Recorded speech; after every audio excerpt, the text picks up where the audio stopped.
The HOA letter arrived on a Tuesday morning, certified mail, because these people never did anything halfway when it came to ruining your day. I stood on my porch in Phoenix, Arizona, sweating through my shirt even though it was barely 8 in the morning, and read the formal complaint about my propane tank setup. My name is Zachary Anderson, and I had been living in the Sunset Ridge community for 3 years without major incident. Sure, there were the usual HOA annoyances about mailbox colors and lawn height, but nothing prepared me for what was about to unfold. The letter, signed by Patricia Wilkins, the HOA president, stated that my outdoor propane tank for my grill was a safety violation, and that they had already contacted the Maricopa County Health Department to report the hazard. I read the letter 3 times, my anger building with each pass. The propane tank was standard, properly installed, and completely legal. I had bought it from Home Depot, had it professionally set up, and it sat on the side of my house exactly where it was supposed to be. But Patricia, in all her middle-aged busybody glory, had decided it was her mission to make this an issue. My phone rang within the hour. The health department wanted to schedule an inspection. The woman on the phone, Leslie, sounded apologetic but explained they had to follow up on all complaints. I scheduled it for Thursday afternoon and immediately called my neighbor Tom, who had dealt with Patricia's nonsense before. "She did what?" Tom asked, genuinely shocked. "Your propane tank, the one that every third house in this neighborhood has." "Apparently mine is a special hazard," I said, pacing my living room. "She filed a formal complaint. That woman has lost her mind. You know, she tried to fine me last year because my kid's basketball hoop was 6 inches over the property line. 6 inches. I spent the next 2 days documenting everything. I took photos of my propane setup from every angle, printed out the installation receipt, found the safety inspection certificate, and even called the company that installed it to get a letter confirming it met all codes. I was not going to let Patricia win this one. Thursday arrived, and right at 2 in the afternoon, a white county vehicle pulled up. The inspector, a middle-aged man named Robert Chen, stepped out with a clipboard and a measuring tape. He looked tired, like he had seen too many frivolous complaints in his career. "Mr. Anderson?" he asked, extending his hand. "That's me. Thanks for coming out. Let me be straight with you. We get a lot of HOA complaints. Most of them are neighbors fighting with neighbors. But I have to check everything out anyway." I showed him the propane tank, handed him my documentation, and waited while he inspected it. He took measurements, checked the distance from the house, examined the connections, and made notes on his clipboard. The whole process took maybe 15 minutes. "This is completely up to code," he said finally. "Actually, this is one of the better installations I have seen in a residential setting. Whoever did this knew what they were doing." Relief flooded through me. "So you will tell the HOA there is no violation. I will file my report. But since I am out here in your community anyway, I should probably check out the HOA's community center. Standard procedure when we are investigating complaints in an HOA. We like to make sure all common areas meet health and safety standards too." Something in his tone made me perk up. "You do that often, when it makes sense." Your HOA president was very insistent about safety standards in her complaint. Talked a lot about community health and maintaining proper conditions. When someone is that vocal about standards, I like to make sure they are holding themselves to the same level. I could not help but smile. "The community center is just down the street, the big building with the pool. I will head over there now. You will get a copy of my report about your propane tank within a week. Spoiler alert, you are fine." I watched him drive away and felt the first stirring of what might be justice. Patricia had opened a door she probably should have kept closed. That evening, I was grilling steaks on my perfectly legal propane grill when Tom came jogging over, his phone in his hand and his face lit up with glee. "Did you hear?" he asked, barely containing his excitement. "Hear what?" The health inspector showed up at the community center today. Patricia was there for some HOA board meeting, and he just walked in and started inspecting the place. And he found mold. Like serious mold. In the bathroom, in the storage closet, and apparently behind some of the wall panels in the main room. He shut down the community center on the spot, posted a notice on the door and everything. I flipped my steak, trying to process this information. He shut it down, closed until they remediate the mold problem and pass reinspection. There is a big red notice on the front door. Half the neighborhood has already walked by to see it. The next morning, I took my own walk past the community center. Sure enough, there was an official notice from the Maricopa County Health Department declaring the building unsafe for occupancy due to significant mold contamination. The notice detailed black mold in multiple locations, poor ventilation, water damage that had gone unaddressed, and several other violations of health codes. My phone started buzzing with texts from neighbors. The community had a group chat that Patricia had started for important announcements, but it had become more of a gossip chain. Everyone was talking about the mold situation, and opinions were split between shock that it had gotten so bad and amusement that Patricia's complaint about my propane had backfired so spectacularly. By noon, Patricia had called an emergency HOA meeting. The meeting was supposed to be at the community center, but since that was closed, she sent out a message saying it would be at her house that evening at 7. I marked my calendar. I would not miss this for anything. Patricia's house was a corner lot with an immaculate lawn that probably violated several water conservation suggestions, but technically met HOA standards because she had written them herself. When I arrived at 6:55, there were already a dozen cars parked along the street. The HOA board consisted of 5 members. Patricia as president, her friend Deborah as vice president, a quiet guy named Martin as treasurer, and 2 other members who rarely spoke up, Janet and Richard. I walked into Patricia's living room, which had been set up with folding chairs facing a table where the board sat. Patricia looked like she had aged 5 years in 2 days. Her normally perfect hair was slightly disheveled, and her smile was tight and forced. "Thank you all for coming on such short notice," she began, her voice strained. "We have an unfortunate situation with our community center that needs to be addressed." "Unfortunate," called out a woman named Sandra from the back. "The place is full of mold, Patricia." "How long has this been going on?" The health inspector found some moisture issues that need to be corrected. "We are getting quotes from remediation companies." "Some moisture issues," I said, standing up. "The official notice says black mold in multiple locations. That does not happen overnight." Patricia's eyes locked onto mine, and I could see the anger there. She knew exactly how the inspector had ended up at the community center. "Mr. Anderson, I am sure you are very interested in the community center's condition, given your recent interaction with the health department." "You mean when you filed a false complaint about my propane tank?" "Yeah, I am interested." The inspector checked out my setup, found it was perfect, and then decided to look at the community center. Funny how that worked out.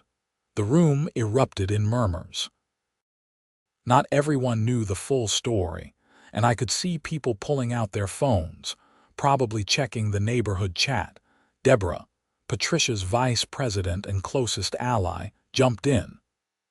"The condition of the community center is not related to any individual complaints. We are here to discuss solutions, not point fingers. Actually, I think pointing fingers is exactly what we need to do," said Tom, who had positioned himself near the front.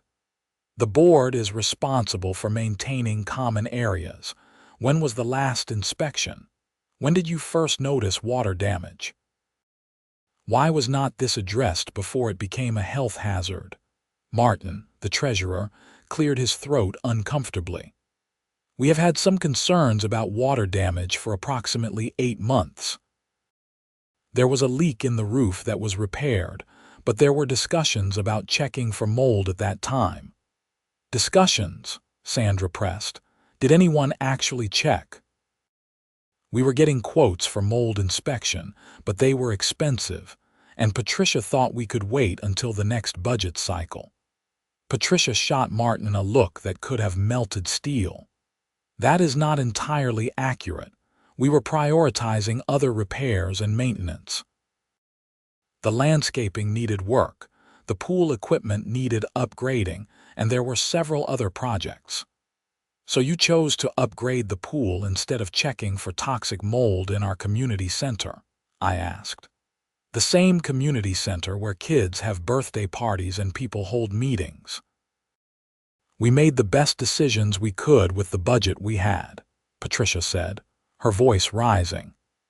"It is easy to criticize in hindsight, Mr. Anderson, but managing an HOA involves difficult choices. What it does not involve is weaponizing the health department against residents you do not like," I shot back. "You tried to cause problems for me over a completely legal propane tank, and instead, you exposed your own negligence." The meeting devolved from there. Residents demanded answers about the mold, about the budget, about what else might have been neglected. Patricia tried to maintain control, but her authority was crumbling. By the time 9 o'clock rolled around, a motion had been made to call for a special election to recall the entire board. It needed 20% of homeowners to sign a petition to trigger the recall vote, and people were already signing up. Over the next week, the mold situation got worse before it got better. The remediation company that came to assess the damage found that the problem was even more extensive than the initial inspection had revealed. The entire back wall of the community center needed to be torn out and rebuilt. The cost estimate came in at $75,000. An emergency assessment was proposed, adding an extra $500 to every homeowner's annual dues to cover the cost. The neighborhood went ballistic. People were already paying high HOA fees, and now they were being asked to pay more because the board had neglected basic maintenance. I was sitting on my porch one evening when a black sedan pulled up, and a woman in a business suit stepped out.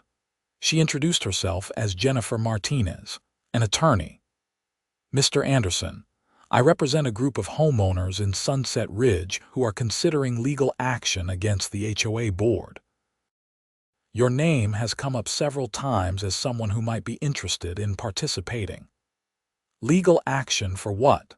"Negligence, mismanagement of funds, and breach of fiduciary duty. The board knew about potential mold issues and failed to act. They prioritized cosmetic improvements over health and safety. Now homeowners are being asked to pay for their mistakes. We believe we have a strong case." I invited her in, and she laid out the details. 23 homeowners had already signed on. They were seeking to hold the board members personally liable for the remediation costs and to recover damages for the decreased property values and health risks. The lawsuit would also push for an immediate recall election and a full audit of HOA finances. "Count me in," I said. "What do you need from me?" "Your documentation about the propane complaint, the timeline of events, and your testimony about how the health inspector came to examine the community center. Your case is actually central to establishing the board's pattern of harassment and misdirection." I provided everything she asked for.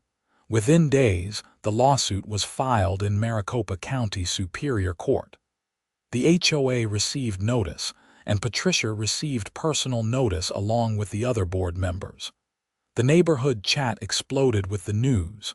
Patricia tried to fight back. She sent out a mass email claiming the lawsuit was frivolous and that homeowners were being manipulated by troublemakers who did not understand HOA management. She called me out by name, suggesting I was retaliating for being rightfully cited for safety violations. That was a mistake. I had the inspector's report, and it was a public document. I posted it in the neighborhood chat, showing clearly that no violations had been found with my propane tank. I also posted photos of the health department notice on the community center, with its detailed list of mold violations and unsafe conditions. The recall petition hit the required signatures within 3 days. A special election was scheduled for 5 weeks out. In the meantime, the community center remained closed, and the HOA had to rent space at a nearby church for meetings and events. The remediation work began 2 weeks after the initial inspection. A company in hazmat suits tore into the community center, removing contaminated drywall, treating the studs, and setting up industrial fans and dehumidifiers. The entire building was essentially gutted. During this time, more information came to light about Patricia's management.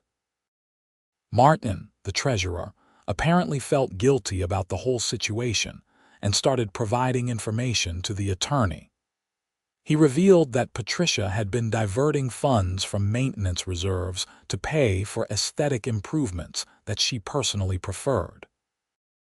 The expensive landscaping, the decorative fountain at the entrance, the upgraded pool furniture, all of it had come from money that should have been set aside for building maintenance and repairs. The lawsuit expanded to include allegations of financial misappropriation.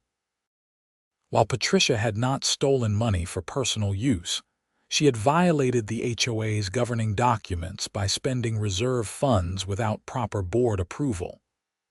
Deborah, as vice president, had signed off on some of these expenditures, making her equally liable. The recall election was held on a Saturday morning in the rented church space. The turnout was massive. Over 80% of homeowners showed up to vote. When the results were tallied, all 5 board members were removed by overwhelming margins. Patricia got a 6% approval rating. Even her friends had turned on her. A temporary board was appointed from volunteers until a proper election could be held. The first thing they did was settle the lawsuit. The HOA's insurance covered most of the legal costs, but Patricia, Deborah, and Martin were required to personally reimburse the HOA $15,000 each for the misappropriated funds. Janet and Richard, who had been largely passive members, were let off with a stern warning. Patricia tried to refuse payment, claiming she had done nothing wrong and had always acted in the community's best interest. That was when Jennifer Martinez, the attorney, informed her that refusing would result in a lien being placed on her house and potential criminal charges for fraud. "You spent HOA money without authorization," Jennifer explained in a meeting I was privileged to attend as a plaintiff. "That is embezzlement under Arizona law. The only reason we are offering this settlement is because the HOA wants to move forward without a prolonged legal battle. But if you refuse, we will pursue criminal charges, and you will end up paying a lot more than $15,000 in legal fees, assuming you stay out of jail." Patricia's face went pale. She signed the settlement agreement that afternoon. Deborah and Martin signed the next day. The community center remediation took 6 weeks and cost $82,000, slightly over the initial estimate. The temporary board decided to pay for it by taking a loan against the HOA reserves rather than hitting homeowners with an emergency assessment. They also hired an independent management company to conduct quarterly inspections of all common areas to prevent future issues. A proper board election was held 3 months after the recall. 5 new members were elected, none of whom had served on the board before. They ran on a platform of transparency, regular maintenance, and fiscal responsibility. I was asked to run but declined. I had no interest in managing an HOA. I just wanted to grill in peace. The new board's first action was to commission a full audit of the HOA finances going back 3 years. The audit revealed that Patricia's mismanagement had been going on longer than anyone realized. Over the course of her 2-year presidency, she had diverted nearly $50,000 from maintenance reserves to various pet projects. Some of it was recovered through the settlement, but the rest was just gone. The most egregious example was a $15,000 sculpture she had installed at the community center entrance. It was supposed to be paid for through a special fundraiser, but when the fundraiser fell short, Patricia had used reserve funds to make up the difference. The sculpture, a modern art piece that looked like twisted metal, had been universally hated by residents. The new board voted to sell it and put the money back into reserves. During all of this, I kept living my life. I grilled on my propane setup regularly, out of principle more than anything else. I waved at Patricia the few times I saw her around the neighborhood. She never waved back.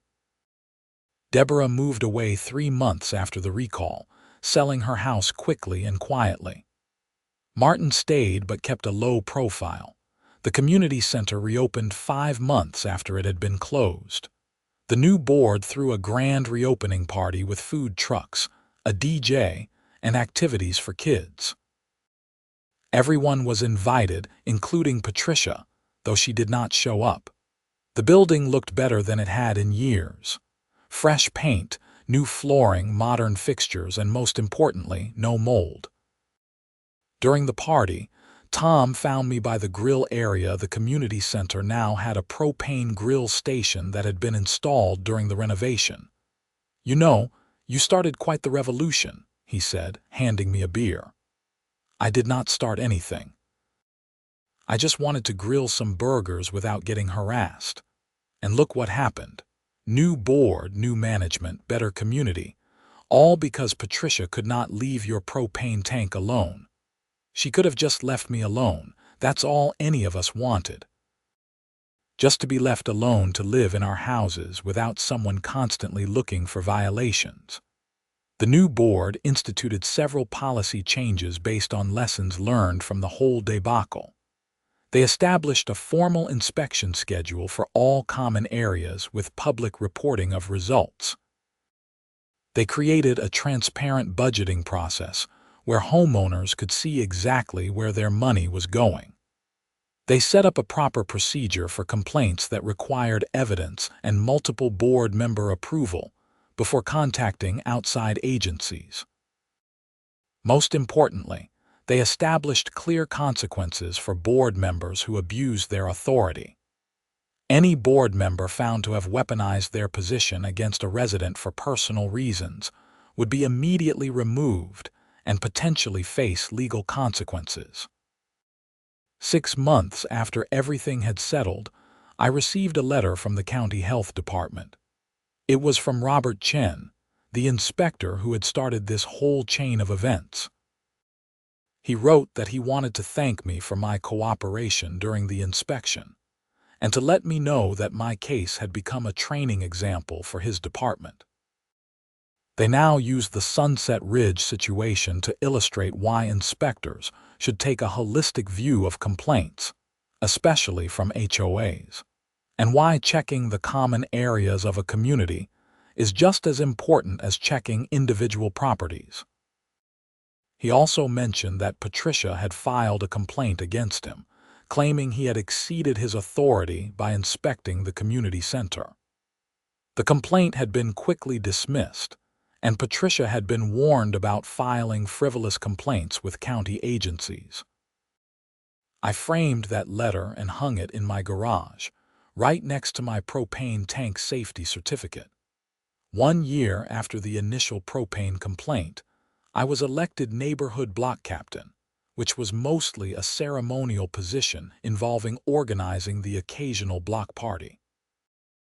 We held one on the anniversary of the community center reopening, and this time, even Patricia showed up, though she stayed at the edges and left early. I did not approach her. There was nothing to say. She had learned her lesson the hard way, and the community had moved on. The property values in Sunset Ridge actually increased after the board changeover, because word got out that we had cleaned house and were running things properly now. The lawsuit had been completely settled, with all parties signing agreements not to discuss the details publicly. But everyone in the neighborhood knew what had happened. It became neighborhood lore, the story of how Patricia tried to use the health department as a weapon and ended up exposing her own negligence. I occasionally thought about what might have happened if I had just ignored that initial letter, or if I had paid some token fine, or if I had moved out in frustration. Patricia would probably still be running the HOA, the mold would still be growing in the community center, and the financial mismanagement would have continued. Instead, because she pushed too hard on the wrong person at the wrong time, everything came crashing down. It was not revenge I had sought, just justice and the right to live in peace. The fact that it ended with her being held accountable was just a natural consequence of her actions. Tom and I became close friends through the whole ordeal.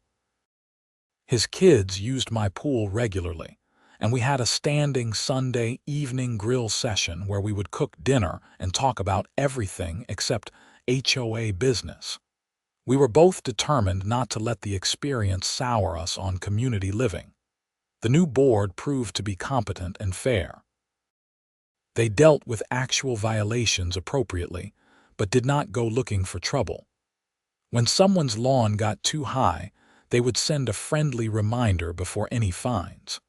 When holiday decorations stayed up too long, they would knock on the door and have a conversation. It was how an HOA should work, neighbors helping neighbors maintain standards, not a power-hungry board using rules as weapons. I never ran for the board, but I attended meetings regularly and stayed involved. The transparency policies meant I could check the finances online anytime I wanted. The inspection reports for common areas were posted on the HOA website monthly. Everything was out in the open, which made it nearly impossible for anyone to pull the kind of nonsense Patricia had. About 18 months after everything concluded, I was at Home Depot buying supplies for a patio project when I ran into Patricia. We were in the outdoor living section, near the grills and propane tanks. The irony was not lost on me. She saw me, and for a moment I thought she might turn and walk away.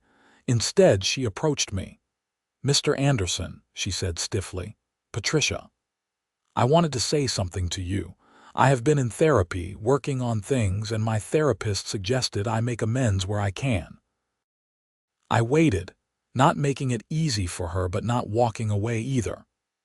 "I was wrong," she continued, the words clearly difficult for her. "About the propane tank, about how I managed the HOA, about a lot of things. I thought I was protecting the community, but I was just being controlling and vindictive, especially to you. Thank you for saying that. I am selling my house, moving to Scottsdale to be closer to my daughter. I thought you should know I am leaving. I hope things work out better for you there." She nodded, started to walk away, then turned back. "For what it is worth, you would have made a good board member. You actually cared about doing things right." Then she left, and I never saw her again. The story spread beyond our neighborhood. A local news station did a piece on HOA reform, using Sunset Ridge as an example of how communities could hold their boards accountable. We were interviewed, me, Tom, Sandra, and several others, about our experience. The segment focused on the importance of transparency, proper maintenance, and not abusing HOA power. Jennifer Martinez, the attorney, started specializing in HOA law after our case. She told me that she had received dozens of inquiries from other communities dealing with similar issues. Our lawsuit had set a precedent in Arizona for holding board members personally liable for gross negligence and mismanagement. The Sunset Ridge HOA became a case study in how things could go wrong and how they could be fixed. The Community Associations Institute even invited our new board president to speak at a conference about lessons learned from our experience. Life settled into a comfortable routine. I grilled whenever I wanted, maintained my property without harassment, and enjoyed living in a community that functioned properly. The community center hosted events regularly, all in a mold-free environment. The pool was well maintained. The common areas were clean and safe. Everything Patricia had claimed to want for the community, we actually achieved after she was gone. 2 years after the initial complaint, on a warm Phoenix evening, I was grilling dinner for a dozen neighbors. We had made it a regular thing, rotating houses every few weeks. Tonight was my turn, and my patio was full of people talking, laughing, and enjoying themselves. Tom raised his beer in a toast. To Zachary, whose legal propane tank sparked a revolution. Everyone laughed and raised their drinks. I shook my head but smiled. To HOAs that actually work the way they are supposed to, I countered. And to neighbors who hold them accountable. We clinked glasses and bottles, and someone made a joke about mold, which got a bigger laugh than it probably deserved. But we could laugh about it now because it was fixed, because the people responsible had been held accountable, and because we had taken control of our community. The sun was setting over the Phoenix horizon, painting the sky in shades of orange and pink. My grill was working perfectly, fueled by my completely legal and properly installed propane tank. The community center stood clean and functional down the street, and I was surrounded by neighbors who had become genuine friends through adversity. Patricia had wanted to run me out, or at least make me miserable for some perceived slight or violation. Instead, she had inadvertently created the exact community she had claimed to be protecting, one where people looked out for each other, where leadership was accountable, and where the rules served the residents rather than the other way around. I flipped burgers and thought about how random life could be. A simple propane tank complaint had cascaded into revelations of mold, financial mismanagement, a lawsuit, a recall, and ultimately a complete transformation of how our HOA operated. All because one person pushed too hard and the system, for once, pushed back appropriately. The inspector who started it all, Robert Chen, had become something of a legend in our neighborhood. Every time someone saw a health department vehicle, they would joke about whether we needed anything else inspected. But there was real gratitude, too. He had just been doing his job, but his thoroughness had exposed problems that could have gotten much worse. The remediation company that fixed the mold used before and after photos of our community center in their marketing materials with our permission. They called it one of their most dramatic transformations. The mold had been so extensive that if it had gone unaddressed for another year, the entire building might have needed to be condemned. That was the part that bothered me most when I thought about it. Patricia and her board had known there was water damage. They had chosen to ignore it, to wait, to hope it would not get worse. And in doing so, they had exposed every person who used that building to potential health hazards. Children had played there. Elderly residents had exercised there. Community meetings had been held there. All while toxic mold grew behind the walls. The settlement money Patricia, Deborah, and Martin had paid went into a dedicated maintenance fund that could only be used for health and safety repairs. The new board published quarterly reports showing the fund balance and any expenditures.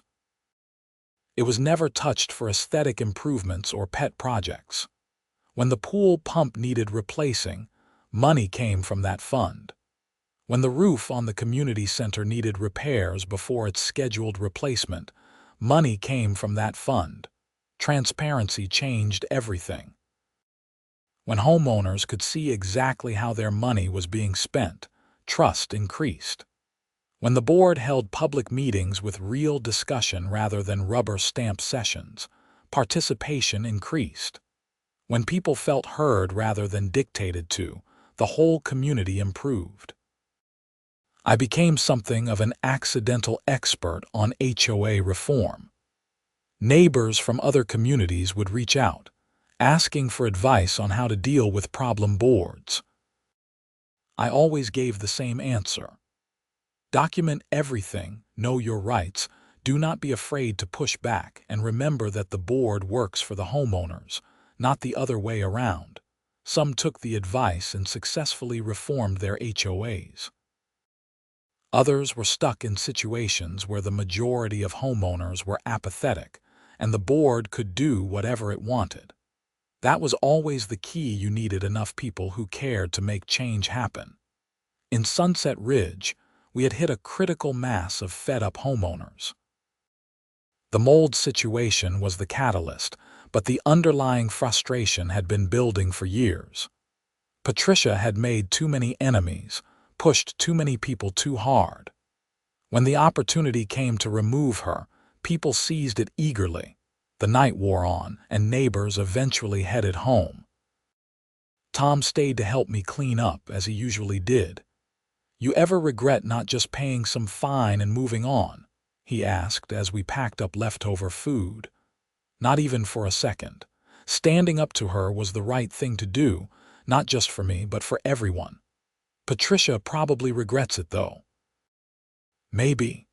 Or maybe she is doing the same thing in her new neighborhood. Some people never learn. Think we will ever have HOA drama again? Probably. You get any group of people together and there will be drama, but hopefully nothing like that again. The new rules should prevent it. Tom left, and I stood on my patio in the quiet night, looking at my propane tank. Such a small thing to have caused such a big chain of events. But that was how it worked sometimes. One person pushing back in one situation could create ripples that changed everything. I thought about writing a book about the experience, but I figured no one would believe it. HOA president files false complaint about propane tank. Inspector finds mold in HOA building. Board gets sued and recalled. It sounded like fiction. But it had all happened, every bit of it. The legal documents were public record. The health department reports were filed with the county. The recall election results were documented. The lawsuit settlement was registered with the court. It was all real, all verifiable, and all the result of Patricia deciding that my propane tank was somehow her business. 3 years after everything concluded, I refinanced my house. The property values in Sunset Ridge had gone up 15%, partly due to the general Phoenix market, but also because our HOA had a reputation now for being well managed. Real estate agents actually mentioned it when showing houses in our neighborhood. The community center that had once been full of mold was now a selling point. The transparent finances were a selling point. The responsive, reasonable board was a selling point. Patricia's downfall had become our community's rebirth. I sometimes wondered if she ever drove by her old neighborhood, if she looked at the community center with its fresh paint and clean lines, if she thought about what might have been if she had just focused on actually serving the community instead of controlling it. But mostly I did not think about her at all. She was a problem that had been solved, a chapter that had closed. Life had moved on in the best possible way. The propane tank sat beside my house, properly installed, regularly inspected, completely legal. It fueled countless meals, hosted dozens of gatherings, and served as a reminder that sometimes standing your ground is exactly the right thing to do. I never got another complaint from the HOA about anything. The new board understood that happy homeowners who maintained their properties and followed reasonable rules were the goal, not finding violations for the sake of finding violations. When there were actual problems, they were addressed with respect and common sense. It was, in the end, what everyone wanted all along. Just a normal neighborhood where people could live in peace, where rules made sense, where leadership was accountable, and where a propane tank could just be a propane tank, nothing more, nothing less. The story of what happened became shorter in the telling over time. New neighbors who moved in would hear abbreviated versions. There was this whole thing with the previous HOA board and mold in the community center. It got fixed, everyone involved left, and now things are great. But for those of us who lived through it, who attended those heated meetings, who watched Patricia's empire crumble, who celebrated when the community center reopened for us, it remained vivid. A reminder of what could go wrong when power went unchecked, and what could go right when a community came together to demand better. I stood on my porch one evening, 5 years after that first letter arrived, and looked out at Sunset Ridge. Kids were playing in the street. Someone was walking their dog. The community center lights were on for some event. Everything was normal, peaceful, exactly as it should be. My propane tank sat quietly beside the house, serving its purpose without controversy, just as it always should have. And I smiled, grateful that sometimes justice actually prevails, grateful that standing up to bullies actually works, and grateful that home really could be a place of peace rather than constant conflict.